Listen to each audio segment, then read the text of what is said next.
Greetings in the name of Jesus lord our saviour. క్రీస్తు నామమున శుభవందనాలు. చూసుకున్నట్లయితే గలతీ పత్రిక 6వ అధ్యాయం 9వ వచనం.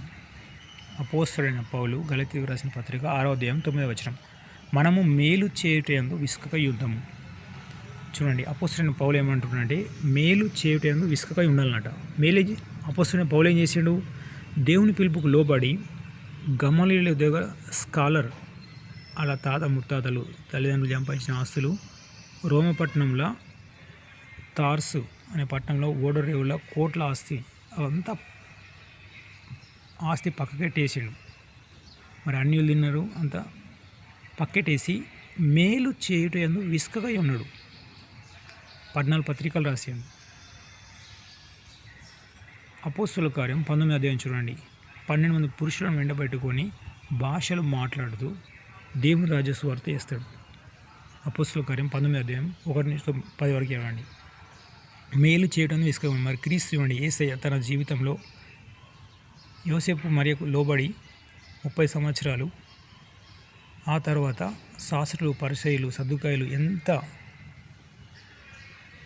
హింసించినా, ఎంత హేళన చేసినా, మరి ఇతరులకు మేలు చేస్తూ దేవుని సువార్త ప్రకటించిండు. కుంటి వాళ్ళకి కాళ్ళని ఇచ్చిండు, గుడి వాళ్ళకి కళ్ళని ఇచ్చిండు, చేతులను ఇచ్చిండు. ఆ విధంగా కాబట్టి క్రైస్తవ ఆత్మ జీవితంలో మరి ఇప్పుడు క్రీస్తును సండే వచ్చిందంటే 400 కోట్ల మంది ఆరాధిస్తున్నారు, స్తుతిస్తున్నారు. పాటల రూపంలో తల వంచి చప్పట్లు కొట్టి విరిగిన హృదయంతో కన్నీటి ప్రార్థనతో. What is the reason? ఎందుకంటే క్రీస్తు మేలు చేయటం విసుకగా ఉన్నాడు. చేతులు మేకులు కొడుతున్నారు, ఆయన దీవించిండు. కాళ్ళ మేకులు కొడుతున్నాడు, ఆయన దీవించిండు. తలకు ముళ్ళ కిరీటం, ఆయన దీవించిండు. కాబట్టి క్రైస్తవ ఆత్మ జీవితంలో మనం ఫలించాలి అంటే మనము ప్రేమ చూపాలి. 1 కొరింథీ 13వ అధ్యాయం చదవండి. ప్రేమ గురించి క్షుణ్ణంగా ఉంటుంది. నాకు చాలా ఇష్టమైన అధ్యాయం అది. ఎందుకంటే ఒకప్పుడు గరుకు లాంటి అలెగ్జాండర్ లాంటి నా కఠిన హృదయము మాంసపు గుండెలుగా అయిపోయింది, దయాగుణం అయిపోయింది. What is the reason? కారణం ఏంటి? మదర్ తెరిసా కైండ్నెస్ అడగాలి దేవుణ్ణి, క్రీస్తు నుండి దయాగుణం అడగాలి, ఇతరులకు దానం చేయాలి, మేలు చేయడం విసుకగా ఉందాం. కాబట్టి క్రీస్తు ఆ విధంగా అయిండు. కాబట్టి 1 కొరింథీ 13వ అధ్యాయం చదవండి. ప్రేమ గురించి బాగా క్షుణ్ణంగా ఉంటుంది. మరి మీరు కూడా పనిచేసే స్థలంలో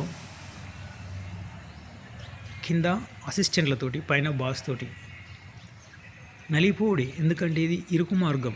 క్రైస్తవ్యం అంటేనే ఇరుకు మార్గం, విశాల మార్గం కాదు. క్రీస్తువుడు శాస్త్ర నీతి, పరిశీలన నీతి కంటే మీ నీతి అధికం కానీ మీరు పరలోక రాజ్యం ప్రవేశింపలేరు అంటాడు. కాబట్టి యజమానుల కోసం ప్రార్థన చేయాలి, కింద బాసుల కోసం ప్రార్థన చేయాలి.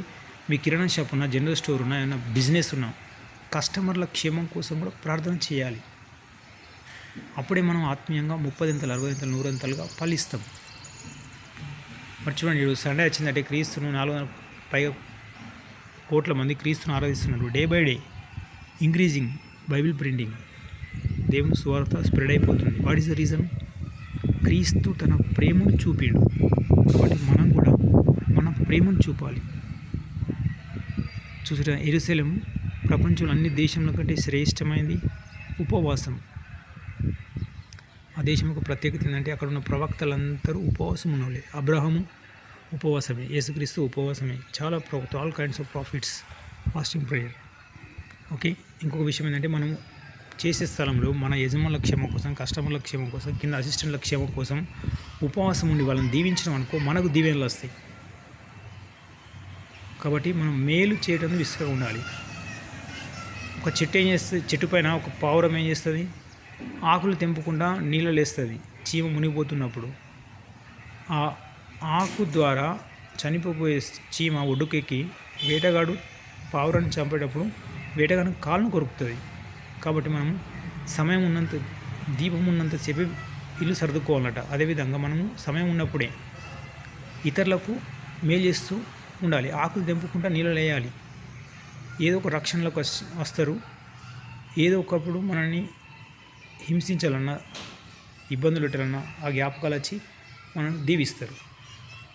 సో క్రీస్తు కూడా ఎంత హింసించినా, హేళన చేసినా, ముఖం పైన ఉమ్మి వేసినా, పిడిగుద్దులు గుద్దినా, చేతుల మేకులు, కాళ్ళ మేకులు ఎంత చేసినా కానీ ఏం చేసిండు? దీవించిండు కానీ శపించలేదు. దీవిస్తే దీవెనలు, శపిస్తే శాపాలు. మోషే నుండి మిక్కిలి సాత్వికుడు. ఎర్ర సముద్రం దాటిన తర్వాత మన్నాను కురిపించిన వాళ్ళకు పాటలు ఉన్నా అన్నీ ఉన్నా కానీ ఏం చేశారు, మా కాకరకాయలు కీకరకాయలు లేవు, మాంసం లేదని వెనుకకు తిరుగుతారు. తిరిగిన వాళ్ళంతా 3,000 మంది దాదాపు సంహర్దతో అప్పయ్యపడతారు. అమ్మోరీలు వచ్చి చంపేసేస్తారు. కాబట్టి క్రైస్తవాత్మ జీవితంలో మనకు సాత్వికం ఉండాలి, ఇతరులను దీవిస్తూ ముందుకెళ్ళాలి. ఓకే, ఫలించండి. God bless you. Have a nice day. ఇతర గ్రూప్లో కూడా షేర్ చేయండి. Timothy Vanga YouTube channel please subscribe. నా యొక్క ఛానల్ సబ్స్క్రైబ్ అండి. Timothy Vanga TIMOTHY space VANGA YouTube channel. Maybe this is 54 YouTube channel video. ఇక్కడ 54 వీడియో. మీరు before if you want listen before videos, subscribe my channel Timothy Vanga. Praise the Lord.